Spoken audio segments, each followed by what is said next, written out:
पंडित धीरेन्द्र शास्त्री, ये नाम आपने सुना ही होगा। लोग इनके पास जाते हैं अपनी समस्या को सुलझाने के लिए, इनके दरबार में जाते हैं। वो एक चिट्ठी बनवा के इनके पास देते हैं और लोगों को ऐसा लगता है कि इनके पास जाने से उनकी समस्या का समाधान हो जाएगा। दरअसल पंडित धीरेन्द्र शास्त्री एक विवाद में अभी फंस चुके हैं, बयान देकर कि अभी जो कुंभ मेला में जो लोगों की जाने चली गई, कुंभ मेला में भगदड़ हुई थी, लोग भाग रहे थे और उसी में कई लोगों से 30 से 40 लोगों ने कुचलने से उनकी मौत हो गई। कई लोगों ने अपनी जान गंवा दी, किसी के हाथ टूट गए, किसी के पैर टूट गए, किसी ने अपने बेटा खो दिया, किसी ने अपनी माँ खो दी, किसी ने अपना बाप खो दिया। तो लोगों को सांत्वना देने की जरूरत है। और ये महाशय कह रहे हैं कि जिन्होंने भी गंगा किनारे अपनी जान गंवा दी वो सीधे मोक्ष चले गए, यानी उनको मोक्ष प्राप्त हो गया, वो स्वर्ग पधार गए। यानी कि कौन स्वर्ग जाएगा कौन नरक में जाएगा ये सब पंडित धीरेन्द्र शास्त्री को पता होता है। यानी कि सीधे सीधे इनका भगवान से कनेक्शन हो चुका है, ऐसा इनको लगता है। लोगों को मूर्ख बनाने का काम कर रहा है ये आदमी। हर बार ये आदमी ऐसे विवादित बयान देता है कि जनता भड़क जाती है, सबको मूर्ख बनाने का काम कर रहा है। कुछ दिनों पहले इन्होंने कहा था कि जो कुंभ मेला नहीं जाएगा वो हो जाएगा देशद्रोही, यानी कुंभ मेला अगर नहीं गए तो आप देशद्रोही साबित करने का हक इनको किसने दे दिया। कुंभ मेला में अगर नहीं जाते हैं तो आप देशद्रोही हो गए, और कुंभ मेला जाने से आपकी जान चली गई तो उसका जिम्मेदार कौन? योगी सरकार की जिम्मेदारी थी कि सरकार का काम होता है जनता की जान और माल का ख्याल रखना, उसकी हिफाजत करना, लेकिन सरकार की लापरवाही की वजह से इतने लोगों ने अपनी जान गंवा दी। और पंडित धीरेन्द्र शास्त्री, इसको सरकार के ऊपर उंगली उठानी चाहिए, लेकिन सरकार की गोद में जाके बैठ गया है और जनता के ऊपर सवाल कर रहा है और जनता को उल्टा सुना रहा है कि आपको मोक्ष मिलेगा अगर आप गंगा किनारे अपनी जान गंवा देते हैं तो। खुद तो 40-50 सिक्योरिटी को लेकर जाता है, वीआईपी का पास लेकर दर्शन लेता है और लोगों को कह रहा है कि आम आदमी की तरह आप जाइए और वहाँ पे शहीद हो जाइए।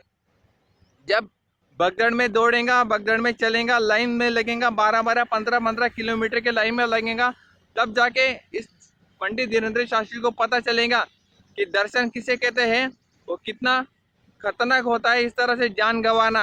आप एक मिनट के लिए सोच लीजिए, जिन लोगों के भी इसमें जान गई कुंभ मेला के भगदड़ में, उनको कितने तकलीफ हुई होंगी, कितना दर्द हुआ होगा।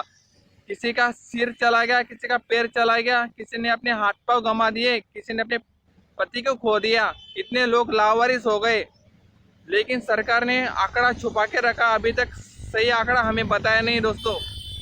और ये से ढोंगी पाखंडी बाबा हमें ज्ञान देने का काम करते हैं, हमें समझाने का काम करता है कि मैं जो कुछ कहूँगा वो सच कहूँगा और मुझे भगवान से आदेश मिला है। इस तरह से लोगों को पागल बनाने का काम कर रहा है और लोग जाते हैं और तालियां बजवाते हैं इनके कहने के ऊपर।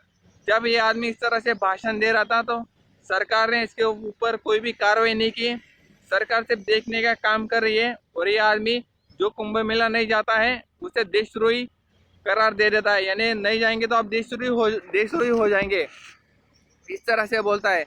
अगर इतना ही तुमको पंडित धीरेन्द्र शास्त्री को इतना ही शौक है तो वीआईपी सिक्योरिटी छोड़कर आम आदमी की तरह कुंभ मेला में जाके दिखाएं, तब जनता को भी पता चलेगा और खुद को भी पता चलेगा कि वहाँ पर जाने से क्या हुआ था। और जो लोगों को जिन लोगों ने अपनी जान गंवा दी उनको कितना दर्द हुआ होगा ये पंडित धीरेन्द्र शास्त्री को पता चल जाएगा। लेकिन मंच पर बैठकर बकबक करना अलग बात है और वहां पर जाकर दर्शन लेना वो एक अलग बात है। खुद भी कुंभ मेला में गए थे, पूरी वीआईपी सिक्योरिटी मिली थी, सरकार से थोड़ी मलाई मिल जाती है खाने के लिए, सरकार से अच्छी फैसिलिटी मिल जाती है, इसलिए ये लोग इस तरह से बयानबाजी करते हैं। तो दोस्तों इन बाबाओं के भरोसे नहीं रहना है हमें और इनके बहकावे में आना नहीं है और इनको हमें अपना आदर्श बनाने की बिल्कुल भी जरूरत नहीं है।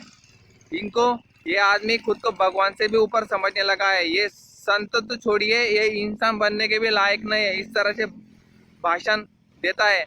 इनके ऊपर कई लोगों ने अपनी आपत्ति जनाई है, नया सिंह राठौर जी इन्होंने भी बयान दिया है इनके ऊपर, और अभिसार शर्मा जी जो कि जाने माने पत्रकार है इन्होंने भी बोला है। तो दोस्तों आपको इस बारे में क्या लगता है, आपका कमेंट करके जरूर बताइए। क्या आप भी ये धीरेन्द्र शास्त्री ने जो कुछ कहा उसके खिलाफ हो आपको उसके ऊपर आपत्ति है तो कमेंट करके अपना सपोर्ट जरूर जताइए, और जितना हो सके चैनल को लाइक कीजिए, शेयर कीजिए, सब्सक्राइब करके चैनल को बड़ा करने की जरूर कोशिश कीजिए। जय हिंद दोस्तों।